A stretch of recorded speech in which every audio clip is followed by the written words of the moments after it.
Hello and welcome to episode 315 of the Stacey West podcast. My name is Gary. I will be your host for this evening, and my co-host is going to be, he's looking the other way, Chris Lamming. How are you doing, sir?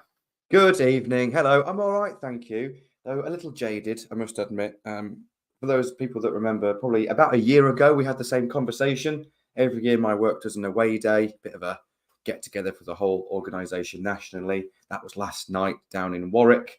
Got back sort of mid-afternoon today, and I'll be honest, I've been on the naughty step a little bit this afternoon. I feel really bad because I normally do a long day on a Monday, which I did, and then I normally finish at lunchtime on a Friday.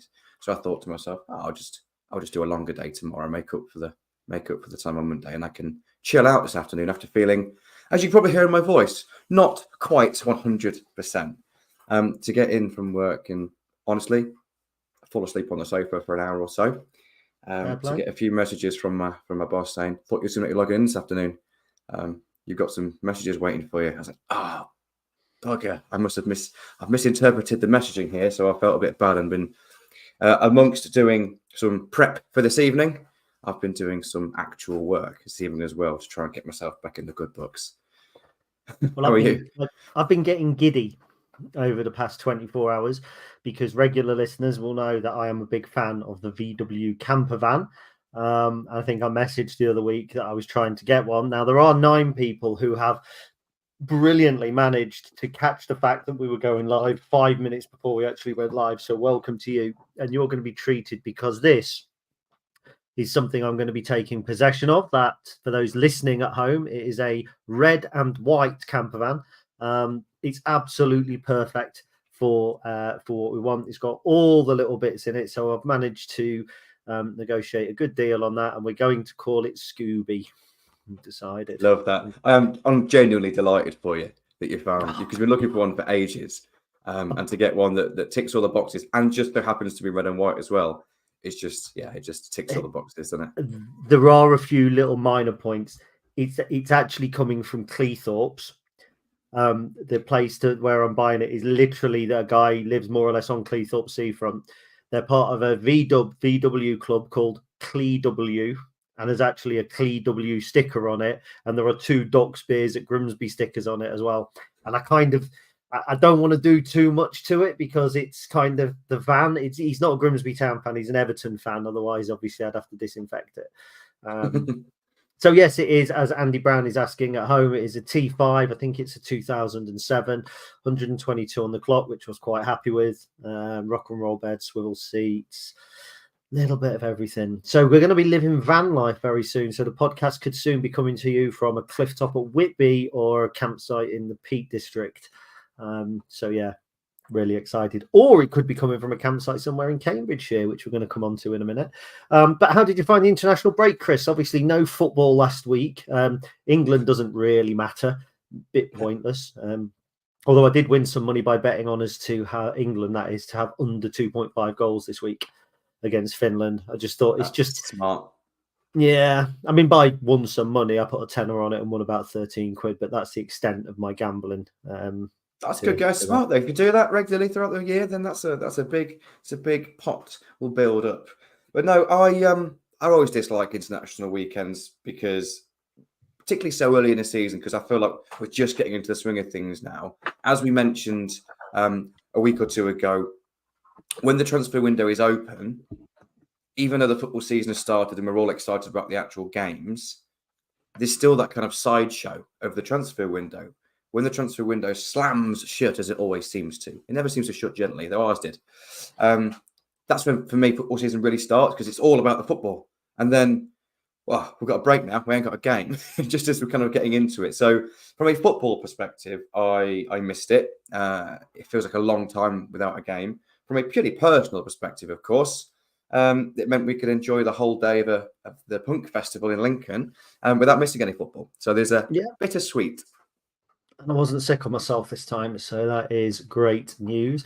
Progress. Yeah, so I've used the time. I've got into a new series on Netflix called Supercell, which for 4 episodes I've been saying this is a bit slow, and now it's the 5th episode, and it's like, whoa, it's all going a little bit fast, but it's quite good. It's like a superhero type thing. It's a Ben type thing, with a little bit of South London. I don't know if that was London thrown into it, Not my but sort of not your sort of thing. It's, do you know what? It's actually quite enjoyable. It's like a cross between Top Boy and what I imagine Marvel movies are like. I don't know either of those. So You don't know Top Boy. nope. You haven't any Top Boy at all. Nope. No idea what you're talking about. Never even heard of it. Really? Am I Yeah. saying the I South don't London know. house? I'm sure it's called Top Boy. Brilliant, really good show. It's about like East London, like London, South London gangs and all that sort of thing. Oh, okay. That sounds Yeah, pretty good, actually. Well, no, it's I've never actually seen really good. Top Boy.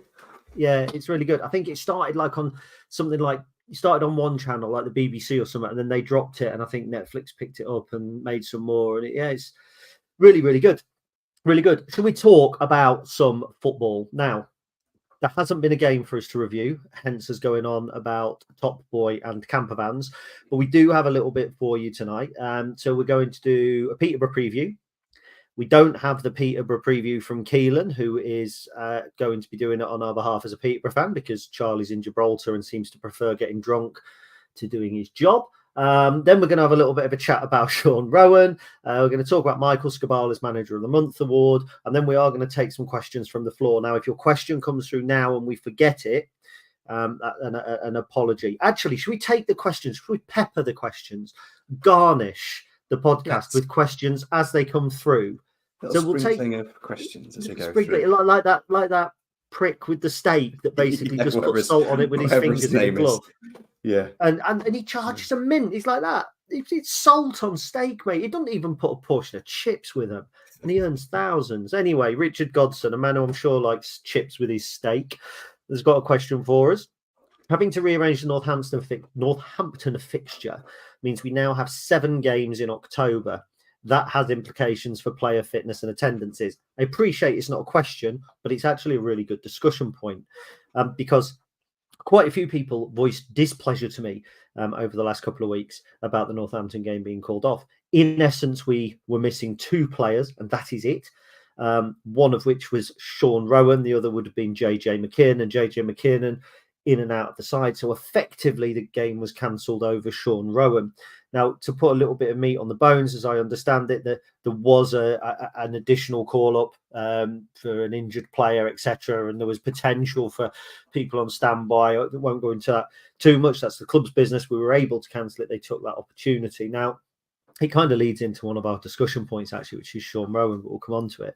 First of all, Chris, do you think the club were right to cancel the game for what is effectively the first team player being out? I think you're always searching for marginal gains.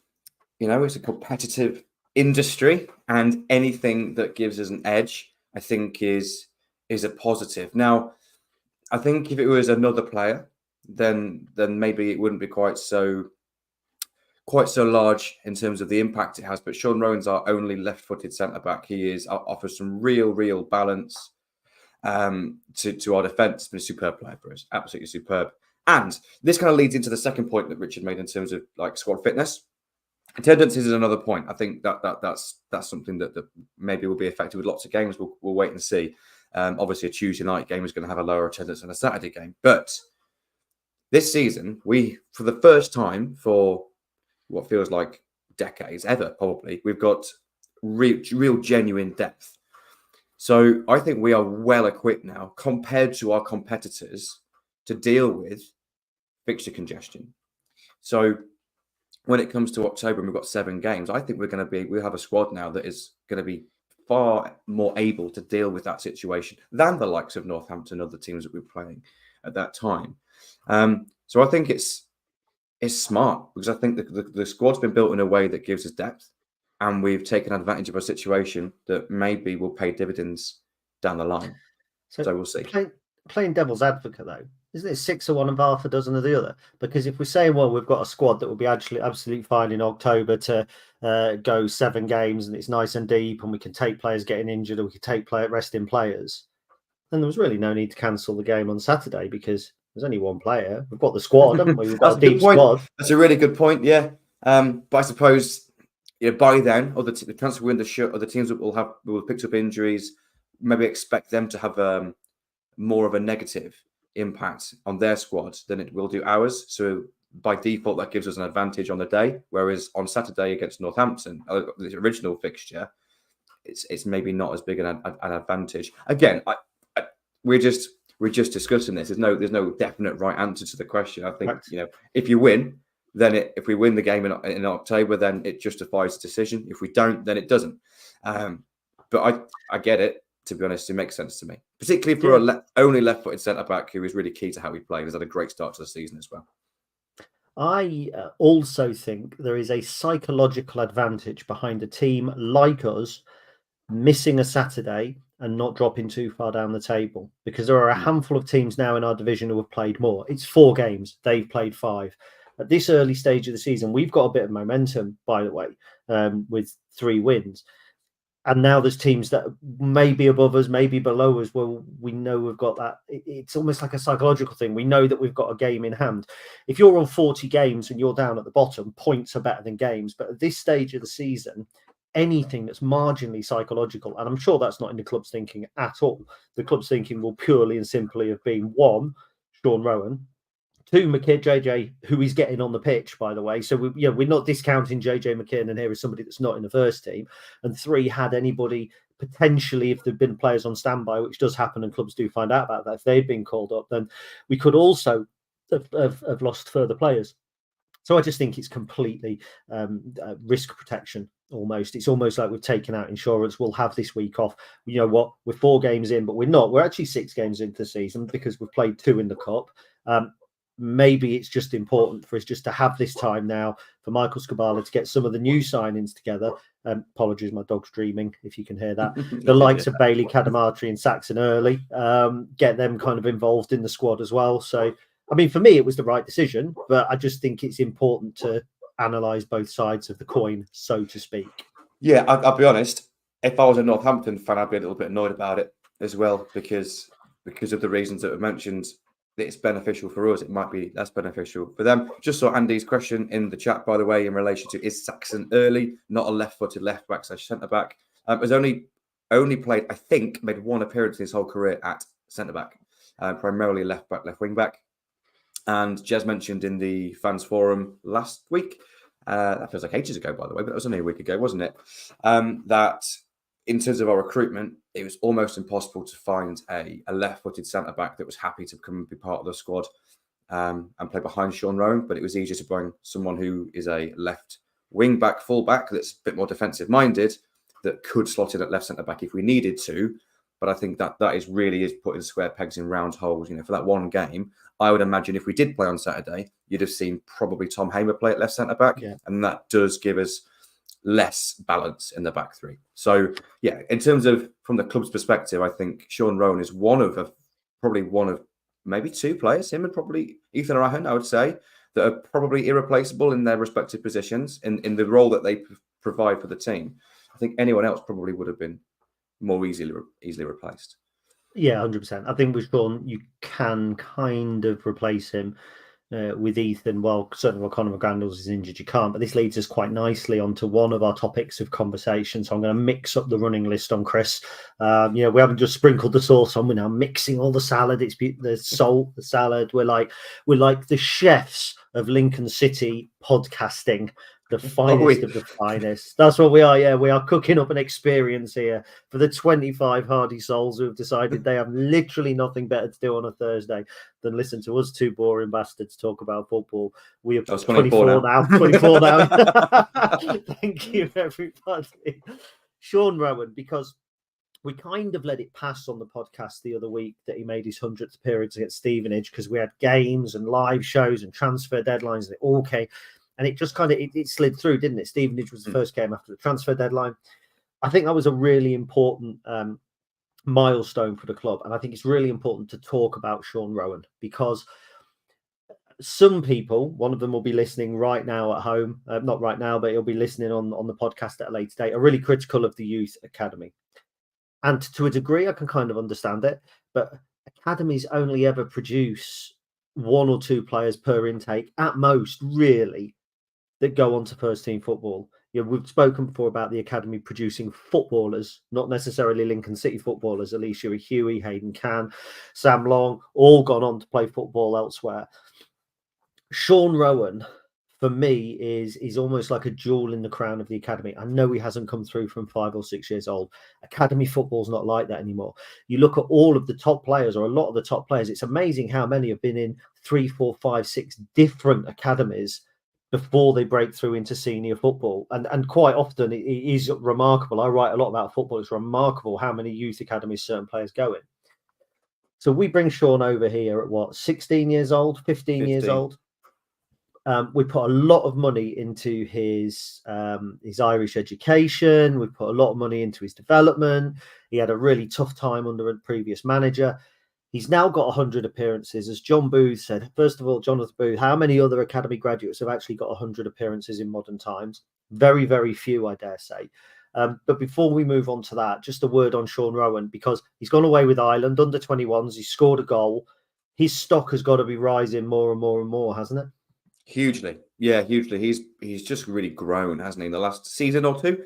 But particularly in the last, since he got into the team under Michael Scubola, because he didn't straight away. He was injured when Michael came in. Had to bide his time once he got in there, though he was irreplaceable, to be honest. Offers such balance. Left-footed centre-backs are very, very rare and quite highly sought after at higher levels. So he's a real, crown jewel, really, I would say, in terms of someone that we haven't had to bring in and pay a real fee for. Obviously, part of our own youth setup. And I'll be honest. You said you kind of get some of the criticism for the youth academy. I don't. I genuinely don't get any of the criticism. There is so many clubs, so many clubs in this division who would be envious of the number of prospects that we have. So whether that is players that are currently in and around the first team squad in Rowan, McCarmer, and Draper at the moment. Obviously, Gallagher's not far away. Plus others that have left recently. There's so many clubs in our division that have got zero youth products that are regular first team squad players at all. So I think we've got to temper our expectations a little bit. Crewe are a club that historically have been massively renowned for developing their own youth players, and they are superb at that. But you mentioned before in terms of how many of those players have been at the club since they were 10-year-old. Some of them have. But also, they're in a location which allows them to poach players that got released by Man United, Man City, and other clubs in and around the Northwest. Done exactly the same. It happens all the time at every single football club. They is absolutely one of our own, and I really hope he's celebrated as such, because I think he absolutely deserves it. And I can see a question here from Steve Barton that Jez mentioned contract extensions after the transfer deadline's now passed. Who do we think that might apply to? Genuinely don't know. But for me, Sean Rowan would be a huge priority to have a sit down and chat with and extend that as long as we possibly can. I imagine he's not going to be short of suitors. Agents are going to be talking in terms of, they all know when contracts end and things. But he's not got long left. We'd still get a big compensation fee if he did leave at the end of his deal. But I would absolutely love if he signed another extension to the deal he's currently on. Well, we'll have a quick. We're going to pick up some comments from Kate before we move on as well, because first of all, Kate says, I believe Lee Frecklington and Paul Mayo are the only youth team products besides Rowan to make 100 appearances for the club this century, which certainly sounds about right. I'll buy that. Now, this next point from Kate is going to cause discussion. Rowan is the only good product of the youth team that has proved his worth in the last 15 years or so. Can't consider Draper or McCarmer good until they improve their goals to games ratios. Now, first of all, I'm going to split the two of those up, because I think you can call Freddie Draper a good product of our youth academy. Whether he's done it for us or not is a different thing. But last season, he was one of the most sought after young strikers in League Two after his spell with Walsall. So we've clearly taken a young player and turned him into a sought-after professional footballer. In my opinion, that's what an academy is there to do, produce a player that we can then develop a little further. And I think he was held back a little bit by a certain previous manager, not the same one that binned Rowan off, by the way, not fancying him and sending him out on loan. Now, I will accept that as at this moment in time, Draper has not proven 100% at Lincoln that he's going to be effective, but actually his goals to games ratio in with his loan spells, particularly let's talk about Walsall in the Football League, I think has been good enough to deem him a success from the academy. Now, Jovan is a little different because, first of all, I think you have two types of strikers. There's more than two types, to be fair, but the strikers that score goals and the strikers that don't score goals. And some strikers that don't score goals are just as sought after as the ones that do, because they create goals or they work as a two or they press. There've been some strikers who haven't been as prolific as their partners, strike partners, and every bit as crucial to what their strike partners do. Jovan McCarman's what, 20 off the top of my head? It surprises me to find out he's appeared 56 times for Lincoln. 30 odd, more maybe than that from the bench at 20 years old. He's had one loan that could be deemed a success at Gainsborough Trinity and one that couldn't at Brackley. And yet again, he's now on the cusp of our first team. Now, I'm not rating Jovan McCarman in the same breath as Sean Rowan, because Sean Rowan, 100 appearances, international, all that sort of stuff. But I actually think that Draper and McCarman are genuinely examples of positivity from our youth setup. 100% agree with you. Yeah, I would strongly disagree that they're failures. I think they're huge shining lights to be capable first team League One quality players. I think it's often underestimated how difficult it is to create to bring that through, to have the quality of coaching, to have the scale of kind of the capture and what's the word I'm looking for here in regards to the geography, to be able to actually attract them in.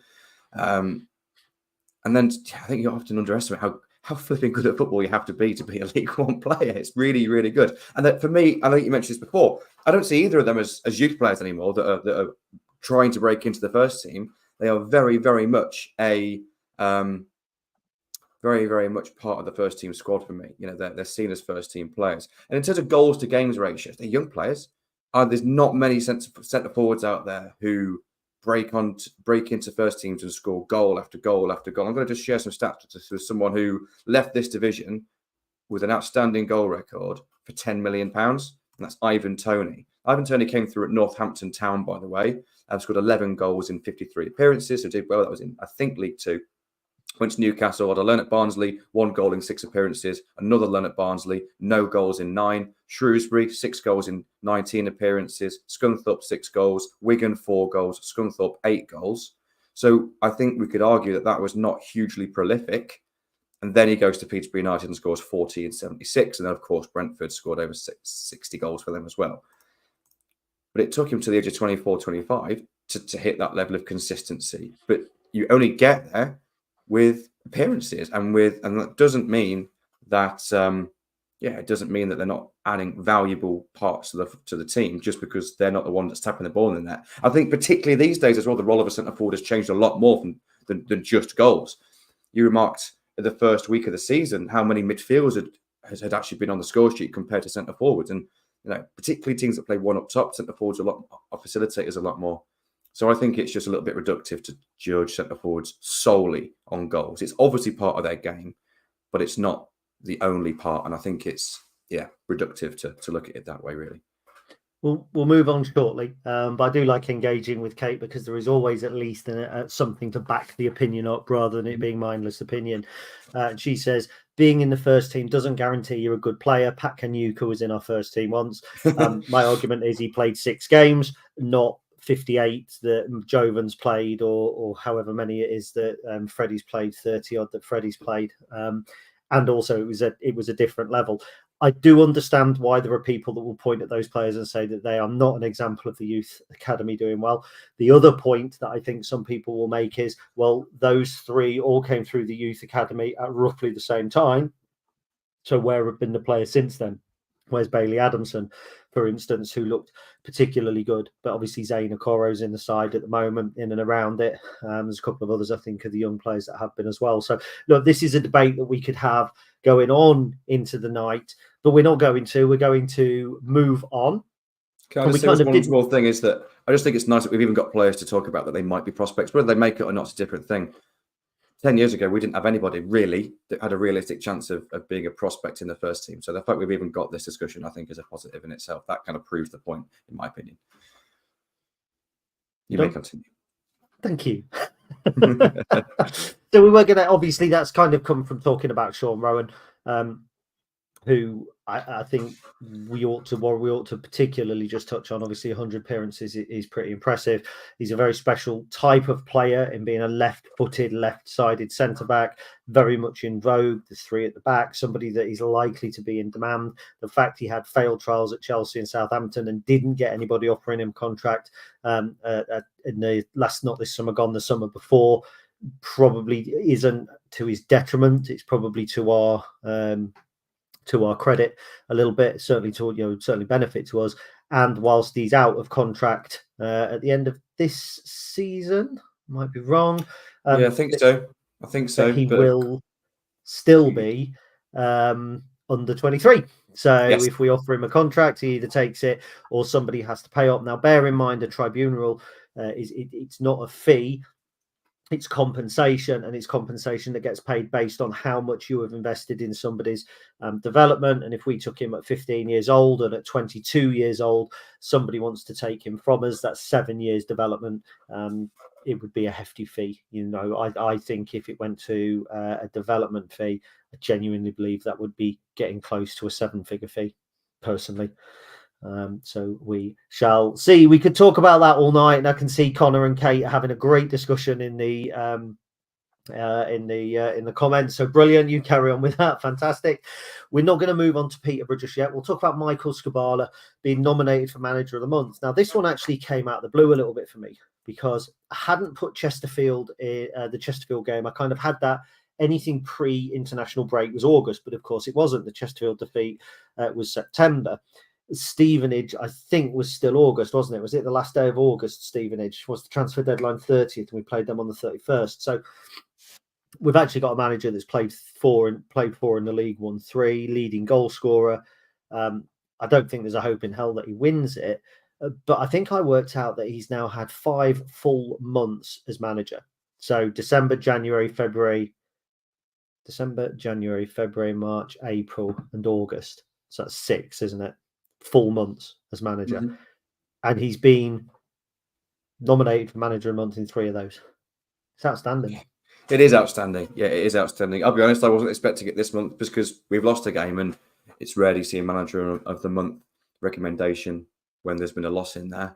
And I don't think he'll win it because there are unbeaten teams in the league at the moment. But again, to be even in the conversation just shows how well he's respected.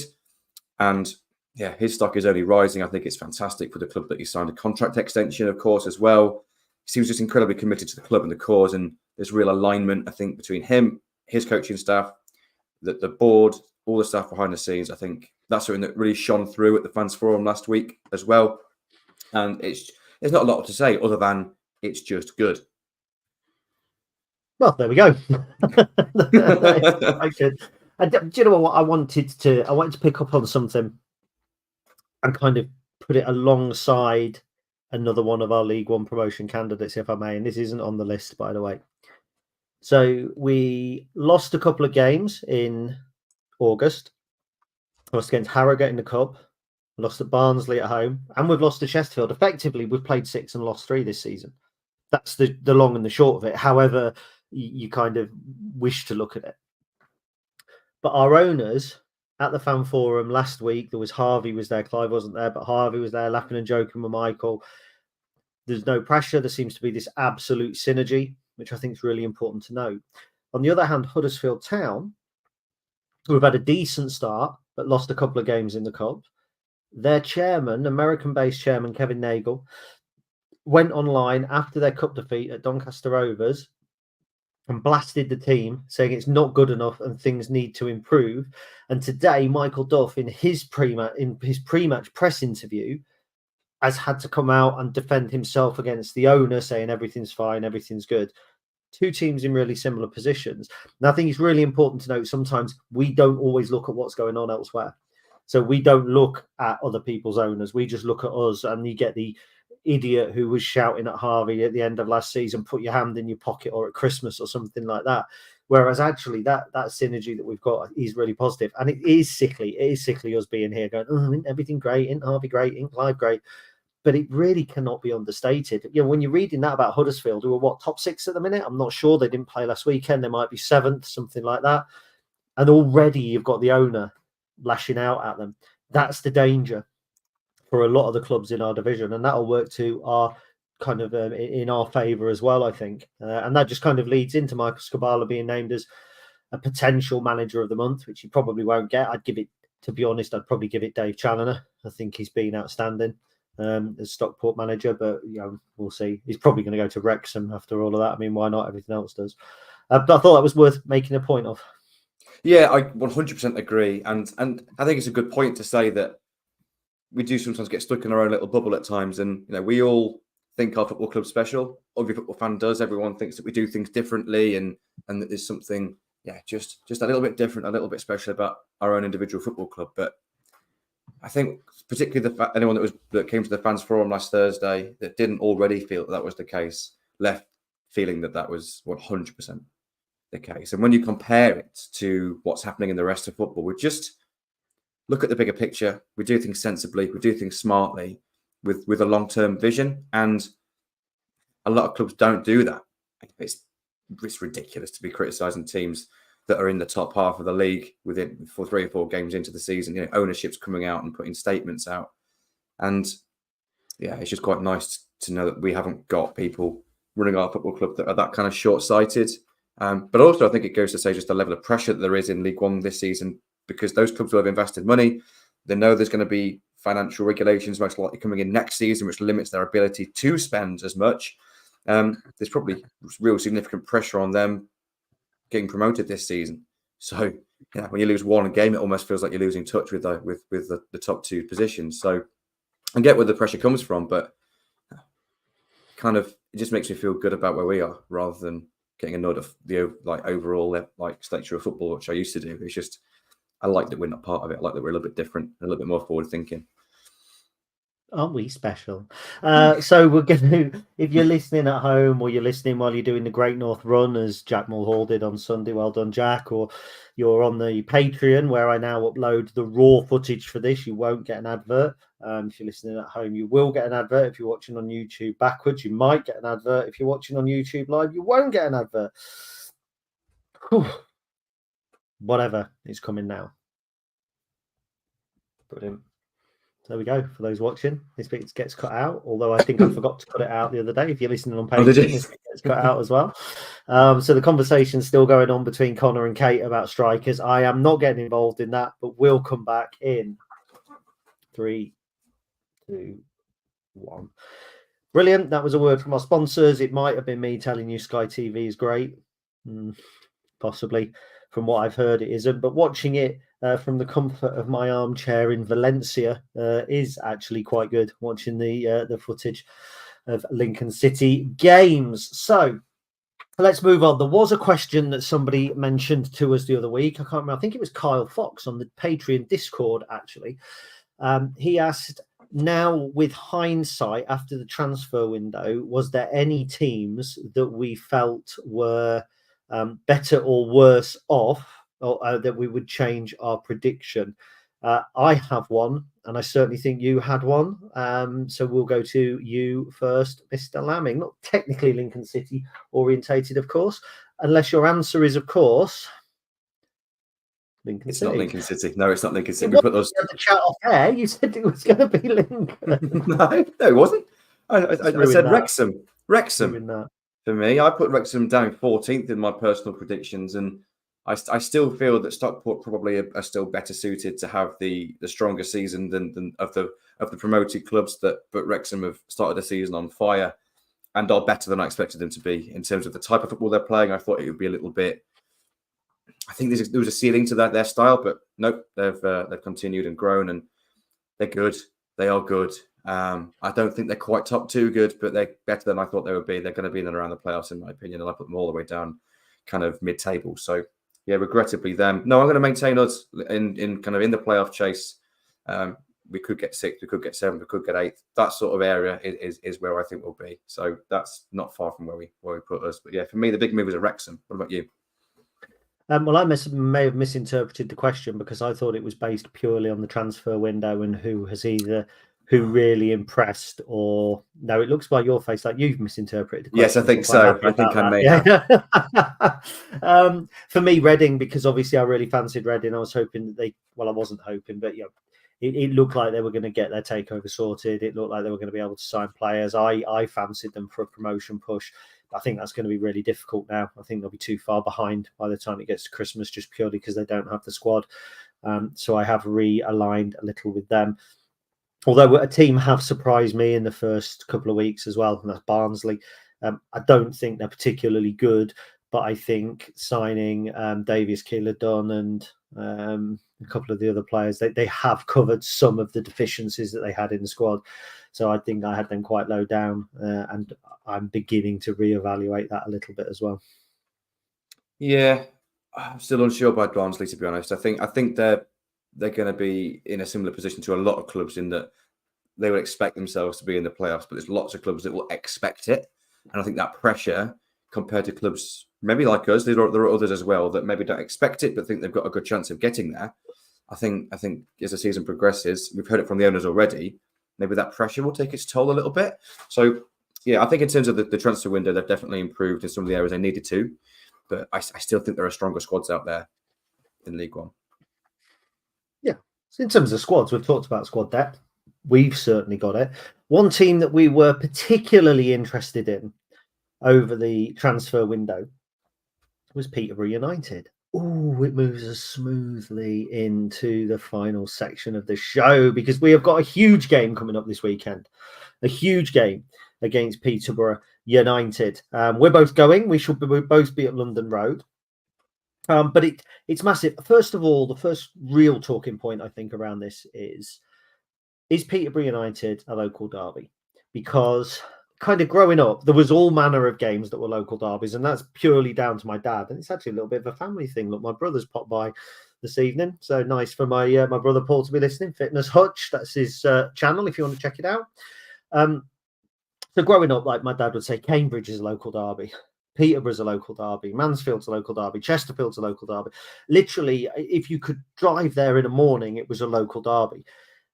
In my eyes, probably, you think Mansfield are, but Mansfield will go, well, we're close to Lincoln, but it's Chesterfield. You think Grimsby are, they'd go, well, Scunthorpe's really a local derby for us. You think Boston are, but let's face it, Boston, we never really play them. Is Peterborough a local derby, or is it not that it's a local derby, but that it is a derby? Is there a difference between local derby in terms of proximity and derby in terms of the fact they rob all our fucking players throughout the course of history? To answer the question kind of overall, firstly, I think it's become that. I don't think it always is or always has been. And I think it can, maybe the level of the derby or the severity of the rivalry can change. In 2002, 2003, we had Scunthorpe and Boston both in League Two, and they felt like really big games. They felt like derby games because at that point we hadn't played Grimsby for ages.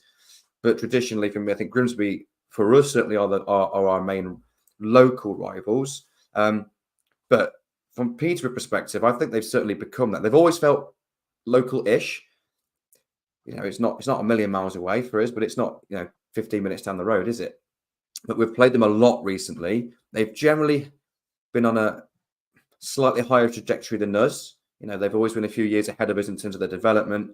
They've always been punching just slightly ahead of us. And like you say, they've nicked a few of our players as well.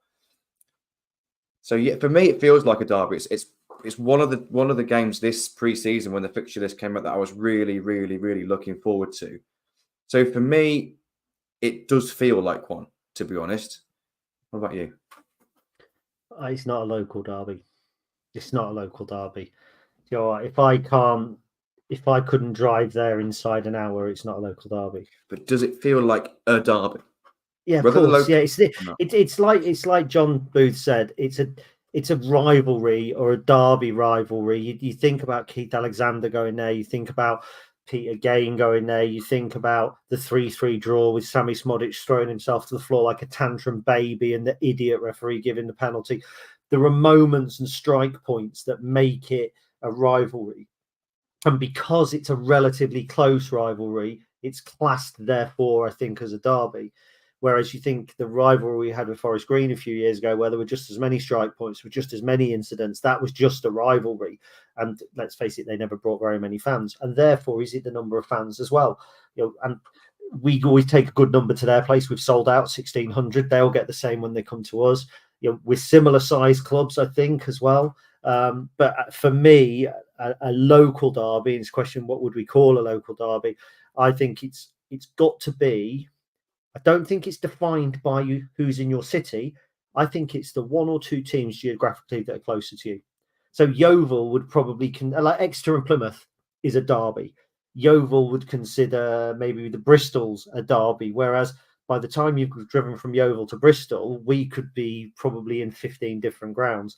For me, it's Grimsby and Scunthorpe because they're in Lincolnshire. Yeah, I agree. And Boston never felt like it to me. It almost felt that was more from Boston's end than ours. I agree. Traditionally, our local derby, Scunthorpe and Grimsby are the two. Grimsby primarily are the main ones for me. But this game feels like a derby, or feels like a rivalry, feels like a big game. And I think a part of it is due to the number of fans, particularly the number of away fans that attend. I think that adds a lot. Because Forest Green, again, there was a real rivalry there. There was a real dislike between both clubs, I think, particularly from us to them. But, it's miles away. Even though we didn't like them, we wanted to beat them, there was always a little bit of an edge to the games. In terms of supporter base, it was miles away. We didn't take huge numbers there. They obviously would never take huge numbers here. Whereas at Peterborough, it's a game, I said, I always look out for because it's an away game I always want to go to. It's travelable. There will always be a good atmosphere, therefore, because there's 1,600, a full away end. And I think that full away end makes a big difference in the feel around the game. So, yeah, for me, it's not a local derby, but it is a derby game. If you're allowed to separate the two, whatever it is, it's a big game. There's no doubt about that. We haven't scored against Peterborough in 4 outings. 0-0, and then we lost 2-0, 3-0, and 4-0 going back in history. The last goal that we scored was Anthony Scully on 57 minutes to put us 3-1 up in a game that we should, 3-0 up, I think, wasn't it? In a game that we should so desperately have won and still wouldn't have affected either team's promotion aspirations. This weekend, as with last year, if I remember correctly, we go there quite early in the season. Just checking, 7th of October last time. So it's a promotion 6-pointer. Or a playoff 6-pointer. They'll expect to be around the top 6. We'll expect to be around the top 8 or 9. Huge game. We haven't looked seriously like beating Peterborough since the 1st of May 2021. We haven't actually beaten Peterborough since New Year's Day 2020 when a certain George Grant whipped in a last-minute goal. I remember a great tackle from Michael Bostwick putting Mike Madison. What was his name? What was his full name? Marcus Madison. Marcus Madison. Yeah, I wonder what he's doing now. He's probably in prison. We're due a win against them. But Chris, are we going to get one? This is the most confident I've been going into a game against Peterborough for a long time. It's weird. We'll look at stats and we'll look at them briefly later. But I remember the stats for the Peterborough game away last season were really favourable for us because we had actually had quite a couple of really big chances that put our XG up. But, watching that game, we got absolutely battered in the first half. Absolutely, and in the second half, even though that we came out on top in terms of XG, like just the amount of times they had the ball in our third was, it was like heart in your mouth moments for pretty much the whole game. And they deservedly won the game in the end. In the home game, obviously, was a very, very different kettle of fish. It was under Michael Skibala. It was one of our back-to-back draws. And we had Derby, of course, and then Peterborough, I think it was that way around, which followed the Wickham game, I think. And then obviously it was the start of our 17-game unbeaten run or something. It was a really good performance. Again, could have won, but I think Peterborough are not as good as they were last season, though we will touch on some of the reasons why in a mo. But they are definitely threatening. I also think we are a more complete football team, a more balanced football team than we were last season as well. So I think we've got a real chance here, but I'm not discounting Peterborough because they are obviously good. They've had a couple of wins, a couple of losses so far this season. They've actually lost both of their home games so far this season, but those home games were against Huddersfield and Wrexham, two clubs that will expect themselves to be up there this season. So to answer your question, are we going to win? This might sound a bit obvious, but we can. And I, Win, but I, lose or draw. One yeah, of yeah, those three. all of them, yeah. But I think we've got the biggest chance that we've had in recent seasons to go to London Road and get 3 points. Certainly. I think it feels like a Peterborough team in transition. During the research, I was looking through it and I had to look up 2 or 3 of the players to find out where they'd come from. They've signed the lad from Harrogate, the winger from Harrogate last season. I think he did a good job. They've still got Poku. Lost a lot of their big names. As you say, it's been a bit of an indifferent start. I mean, they've beaten Shrewsbury, but let's face it, everybody will. Losing to Huddersfield, it's a tough game. Losing to Wrexham, they'll feel that they were big games they should have picked up. They haven't won at home this season. Listening to the Not the Top 20 podcast, which is the only other podcast I really spend any time listening to at all. They went in double-footed, 2-footed, I think, on Peterborough about their set-piece defending. By the way, they went in 3-footed, if that's possible, on Swindon Town this week. But we're not here to talk about Swindon Town. But you do have to laugh, don't you? We'll pick up on that towards the end of the podcast if we get time, and I will make time for it. So Not the Top 20 said they're terrible at defending set pieces at the moment. They really haven't got that defensive cohesion together. We're really good at scoring set pieces at the moment. But like always, they're going to be good in attack. They're going to be fast in attack. I think it could be a really exciting game. On a par with the 3-3 draw, certainly better than the 0-0 draw at Sinsel Bank towards the end of last season. So anybody stand out for you? Any of their players that kind of jump out, apart from obviously Poku, who I think is outstanding? I think there's a real shift between their back, like defensive department, and their attacking department. Attacking department's really good at this level, even though they've lost a couple of players. Obviously, Poku is outstanding. Will most likely be their next big sale, I would expect. Really good. He's actually had the most dribbles in League One this season already. He's really good at cutting in from the right-hand side. I like all front their front four. Ricky J. Jones has got terrifying pace, but if we can defend that well, then he hasn't had a huge amount of goal output, but he's really, really threatening. They've got a really good number 10 as well in Randall, just has really good number 10 qualities, finds passes, finds pockets of space. And then you mentioned they've got Oddo, and they've also got Chris Clark who come in. They've been kind of sharing that other role so far this season. Chris Clark scored 20 plus goals and had assists in the teens for Altrincham in the National League last season. It was really hot property. And then Oddo was another really good just 1v1 dribbler. I think it's interesting actually that Peterborough actually ranked, and it's only a very early in the season, so a small sample size, but this does compare consistently to last season, is that Peterborough are 22nd in the league for passes into the final third, but they are first for dribbles, the progressive dribbles. They are very much give the ball, deep build up. They've got lowest for long passes. So they absolutely will build up from the back, but they'll try and pass the ball into the wide players or into the 10, and then they generally want to try and create 1v1 situations. And I think we've got really good 1v1 defenders in our team, particularly Sean Rowan. I think he's superb on that side, and he'll be playing on the same side as Poku, so that makes sense to kind of put them together to me. So I think if we can stop the 1v1 dribbles, which I think I can see a few ways that we can set up that limits their ability there.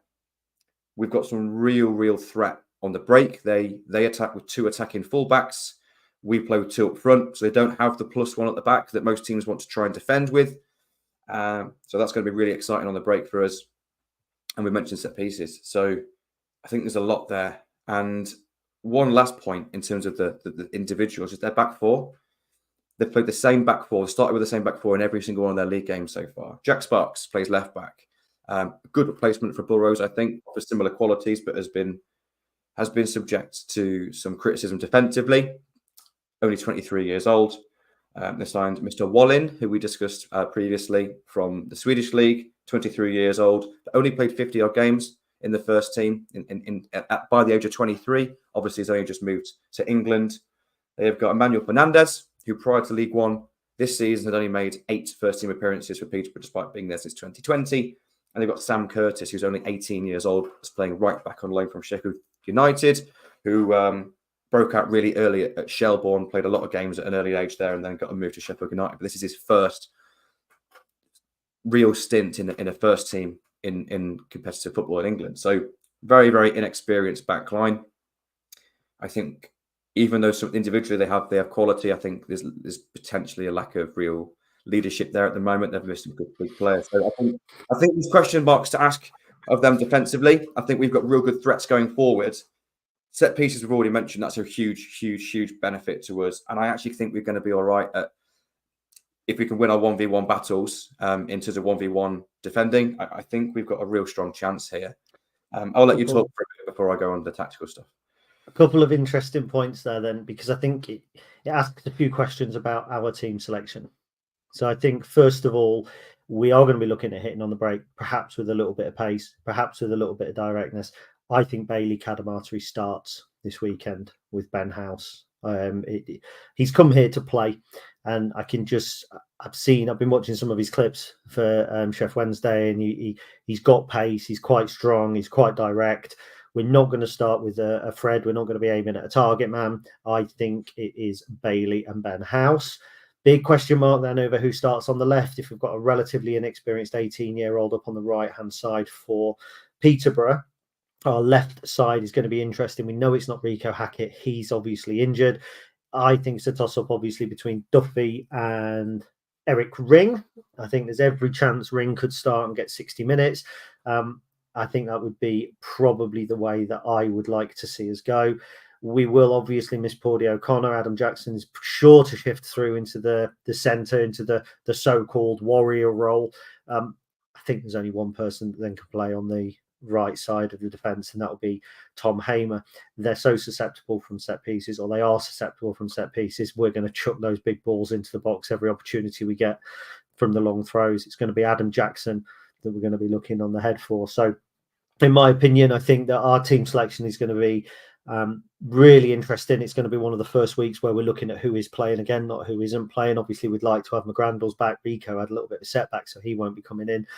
But I think it asks a lot of questions. It's just going to be fascinating. And the fact that we've had 10 days or whatever, 2 weeks to prepare for it is even better, because being around Michael Skubala, being around some of the staff, the more time we have to prepare for a game, the better we will be in that game. And we know almost what Peterborough are going to do. They don't have those options, particularly at the back at the moment. We know they're going to be great up top. We know that but we know exactly how they're going to play.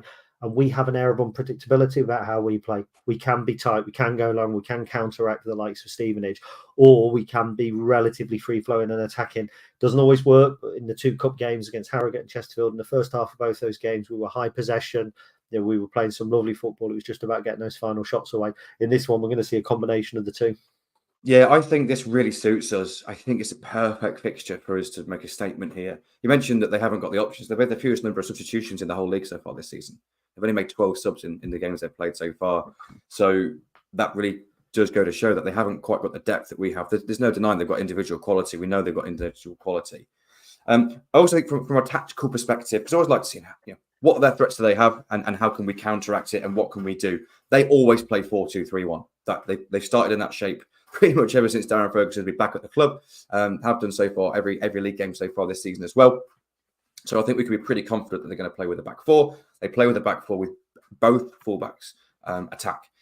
But of course, their real strength is wide players dribbling. That's where their real strength is. That's where their threat is.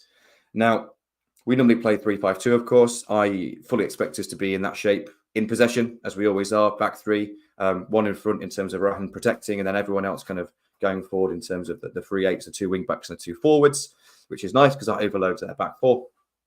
But I can see us defending out of possession with a back four in this game.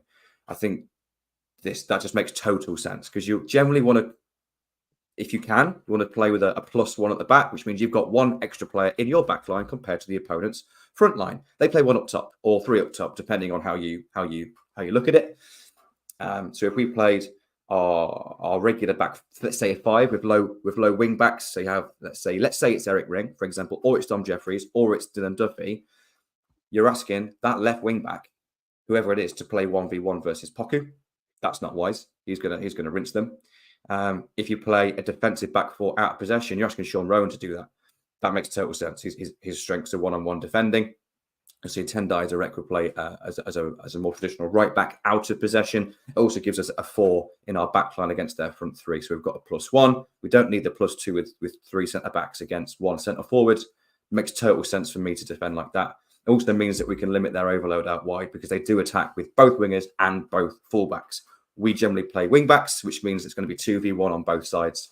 So I think out of possession, it makes total sense to match up that way. I think the question is then whether do we shift one of our forwards out wide to press the fullback out of possession, or do we ask one of our centre midfielders to go out wide to press the fullback? And I think team selection will show that. I would like us to ask one of our centre forwards to do it personally, which means we can keep a midfield 3, which then matches Peterborough's midfield 3, and it gives us a threat then going forward. But it'll be super interesting tactically, this one for me. Really, really interesting tactically. But what's really nice is and I'm an idiot, and I can see a way that we can stop Peterborough with the tools that are at our disposal. For someone who isn't an idiot, like Michael Scubala, he'll be flattered at that. He'll be flattered at that. Not an idiot. Okay, a genius like Michael Scubala. But the point I'm making is I can see how we can nullify their threats, which is nice. And I think we've got our strengths kind of really do play against their weaknesses here. And I think that only sets itself up for a really good chance of us having a positive result here. Though I do still expect Peterborough to dominate possession. To keep our, we've got a new graphics guy, Stu Wells, who works with us now, and he wants to clip up predictions for TikTok and all the other things that the kids do. Right. I say the kids do it. I love doing a little bit of the old TikTok. So, Chris, what's your prediction for Lincoln and Peterborough this weekend? 2-0. To Lincoln. To Lincoln City. Yeah, 2-0 win. I am going to go 2-2. I think it will be an open game. And I think we'll get a draw. I think that'll be a decent result, to be honest. But I know that we can win. Now, I want to move on really quickly, and I'm going to present this pretty much without comment.